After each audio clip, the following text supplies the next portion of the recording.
Dans ce nouvel épisode, je souhaiterais vous parler du bruit de fond. Je vous en ai déjà touché un mot, je crois, dans un épisode précédent. Le bruit de fond est presque inévitable. Il est plus ou moins fort, il est plus ou moins gênant, mais il existe toujours plus ou moins. Lorsque vous commencez un enregistrement, je vous recommande de laisser un silence, un vrai silence, pendant lequel vous ne dites rien, vous ne touchez à rien, un silence d'environ 5, 6, 7, 10 secondes si vous le souhaitez. Et ensuite seulement vous commencez à lire votre texte et à enregistrer.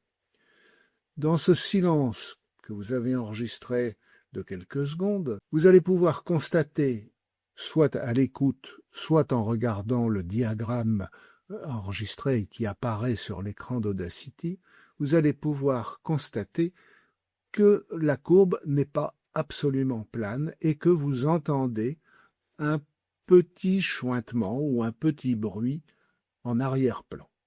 C'est ce qu'on appelle le bruit de fond. Ce bruit de fond peut être dû à de multiples causes sur lesquelles nous n'allons pas trop nous attarder, mais il est une chose certaine, c'est que s'il existe pendant cette période de silence au début de votre enregistrement, il existe également tout au long de votre enregistrement. Il n'y a pas de raison qu'il disparaisse, même si il peut s'entendre moins nettement dans la suite de l'enregistrement puisqu'il sera couvert par le son de votre voix. Néanmoins, il reste souhaitable de se débarrasser de ce bruit de fond pour obtenir un enregistrement de bonne qualité. Je vous ai préparé un exemple de ce phénomène que nous allons ouvrir immédiatement. Vous voyez qu'ici, dans cet enregistrement, j'ai laissé à peu près 8 ou 9 secondes ici de silence où la courbe n'est pas tout à fait plane. On y distingue des petits accidents et nous les verrons encore mieux en agrandissant verticalement notre courbe. Bon. Nous avons deux types d'incidents dans cette courbe. Cette petite pique-là, qui est très étroite et qui ne doit pas s'entendre beaucoup et qui correspond sans doute à un choc sur le fil ou sur le micro. Nous allons l'enlever, je la sélectionne et je la supprime. Il nous reste toute cette partie où vous voyez une petite ondulation, un petit frisottis, si j'ose dire, qui correspond effectivement au bruit de fond. Nous pouvons essayer de l'écouter.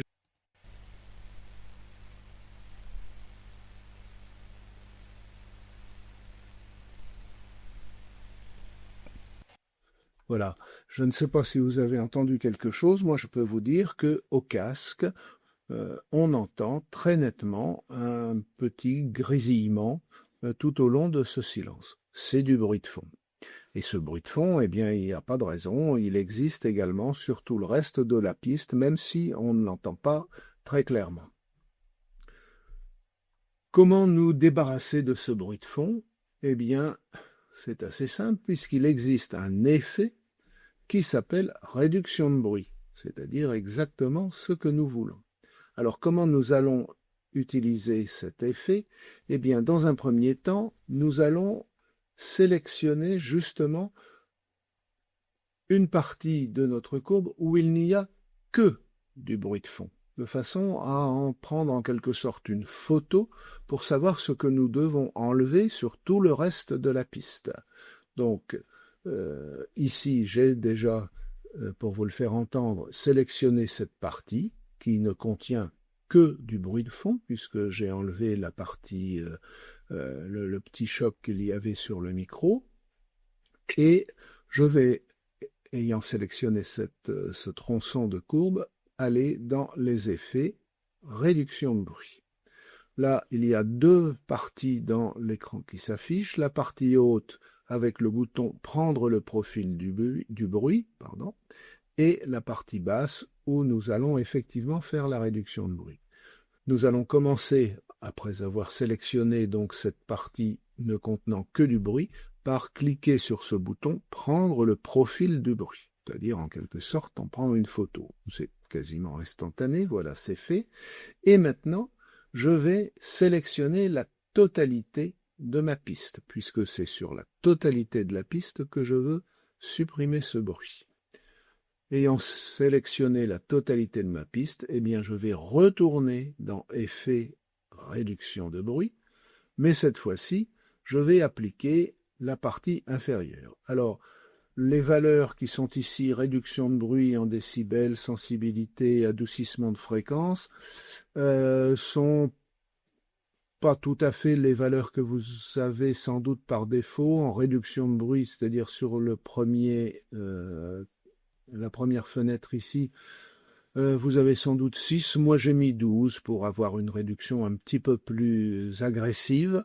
Bon, vous pourrez voir en fonction du type de bruit que vous avez si il faut effectivement monter à 12 ou laisser la valeur par défaut qui est 6. Pour le reste, vous pouvez laisser comme c'est. Une fois que vous avez défini cela, bien sûr, vous vérifiez que c'est coché « Réduire » qui est indiqué et vous validez. Voilà, ça a pris un temps très bref parce que la piste que j'ai pris comme exemple est très courte, mais évidemment, ça serait un petit peu plus long si la piste faisait 40 minutes. En tout cas, vous avez pu voir vraisemblablement que la courbe de silence qui était ici est devenue plus propre, entre guillemets. Il reste quelques petites oscillations là, mais en gros, elle est devenue plus propre. Je ne vous la fais pas écouter parce que vous n'entendriez vraisemblablement rien, mais il y a moins de bruit. On recommande de ne pas refaire cette réduction de bruit plusieurs fois. On pourrait être tenté de dire, tiens, il reste un peu de bruit, je vais la refaire une deuxième fois, puis une troisième, et pourquoi pas une quatrième. Bon, on recommande de ne le faire qu'une fois. 2 fois, ça peut passer peut-être, parce que, à force de retirer des fréquences, à force de retirer certains harmoniques, on va finir par détériorer le son. Donc, on évite. Néanmoins, on pourrait avoir envie d'aller un peu plus loin et d'avoir quelque chose d'encore plus propre dans lequel le silence serait quasiment réduit à 0. Dans ce cas, ce que je vous recommande d'utiliser, c'est à nouveau un effet que nous allons appliquer à la totalité de la courbe. Donc, après avoir sélectionné toute la courbe comme nous l'avions fait précédemment pour la réduction de bruit, donc là, c'est déjà sélectionné, je le laisse, et je vais donc dans les effets et je choisis courbe de filtrage EQ. Alors, la fenêtre que vous allez avoir, ce sera vraisemblablement celle-ci, où la courbe, comme vous le voyez, la fameuse courbe de filtrage est parfaitement horizontale et à hauteur de 0 décibel. Sachant que ce que nous avons ici en abscisse, ce sont les fréquences, c'est-à-dire les sons très graves à gauche, les sons très aigus à droite, eh bien, quelle que soit la fréquence, on applique une modification du volume de 0 décibel, c'est-à-dire qu'on ne fait rien du tout, en fait, et donc que notre courbe ne sera pas changée. Ce qui, évidemment, n'est pas ce que nous voulons faire. Nous allons aller dans Preset and Setting et choisir dans les pré-réglages d'usine la courbe 100 Hz grondement. Ça, vous aurez à le faire la première fois que vous utiliserez l'effet. Ensuite, cela reviendra automatiquement sur cette courbe. Cette courbe 100 Hz grondement, qu'est-ce qu'elle nous dit? Elle nous dit que au-delà de 140, 150 Hz, quelque part par ici, au-delà, comme précédemment, on ne fait rien du tout.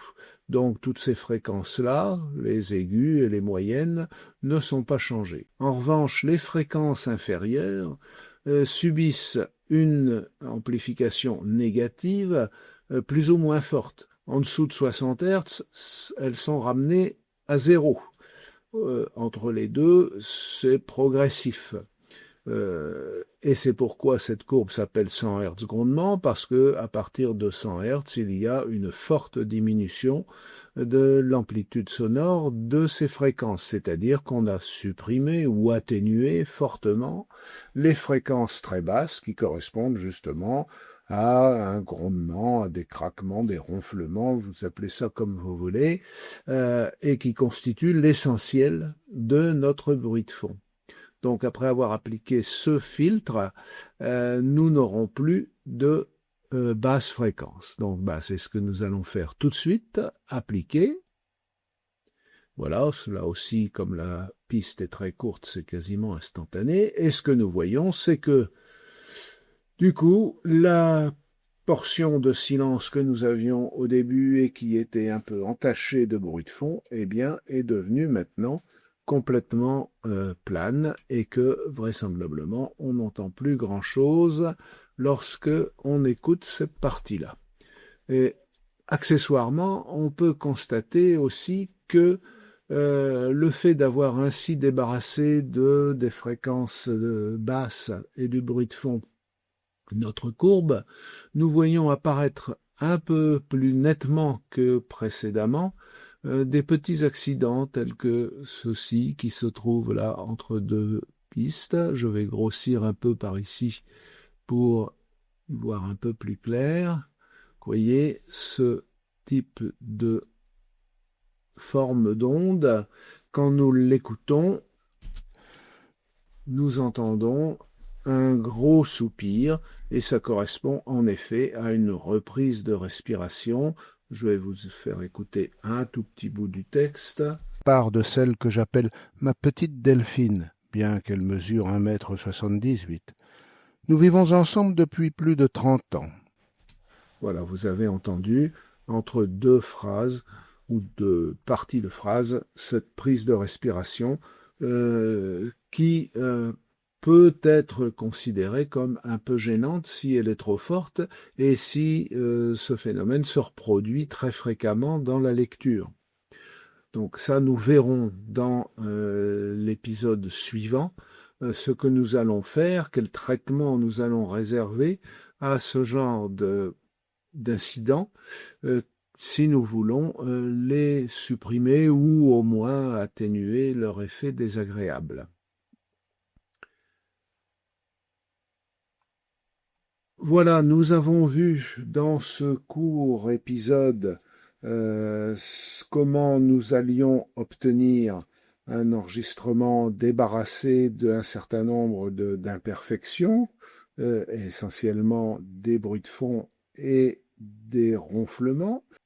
Je vous recommande de faire ces opérations juste après avoir traité le cas que nous avons vu dans l'épisode précédent, le cas du volume sonore. Une fois que vous l'aurez réglé et obtenu à sa bonne valeur, de faire ce traitement des bruits de fond et des basses fréquences, car ensuite, du fait que justement votre courbe sera plus propre, la suite des opérations va s'en trouver facilitée puisque vous repérerez plus facilement les endroits à corriger. Voilà, eh bien je vous retrouve très vite, j'espère, dans l'épisode suivant pour regarder d'un peu plus près les différentes corrections que nous allons pouvoir faire. À tout à l'heure.